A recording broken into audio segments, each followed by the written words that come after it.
everyone, and welcome back to the channel. In today's video, I'll show you how to organize your Canva projects using the latest 2026 method. If you have lots of designs in your Canva account, keeping everything organized will help you find your work faster and manage your projects more efficiently. Let's get started.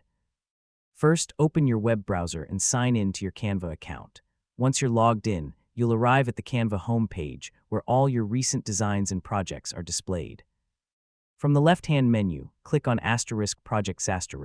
Here, you'll find all of your designs, folders, images, videos, and other files stored in your Canva account.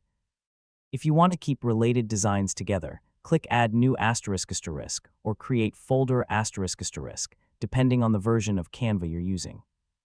Give your folder a clear and descriptive name, such as *YouTube Thumbnails *, Business Designs *, Social Media Posts *, or School Projects *. After creating the folder, return to your projects list and find the design you want to organize. Click the *3 menu on the design and choose *move to Folder *. Then select the folder you created and confirm your choice. You can repeat this process for all your designs, making it much easier to keep similar projects together.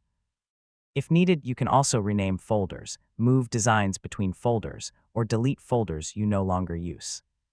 For even better organization, use clear file names instead of leaving the default design names. This makes searching for projects much quicker, especially if your Canva account contains dozens or even hundreds of designs. You can also use Canva's search bar at the top of the projects page to quickly find a specific design or folder without scrolling through your entire library. Keeping your Canva projects organized not only saves time, but also makes it easier to collaborate with teammates and manage future updates to your designs. And that's it. That's how you can organize your Canva projects using the latest 2026 method. If you found this tutorial helpful, please give this video a thumbs up, subscribe to the channel, and turn on the notification bell for more Canva tutorials and easy step-by-step guides. Thanks for watching, and I'll see you in the next video.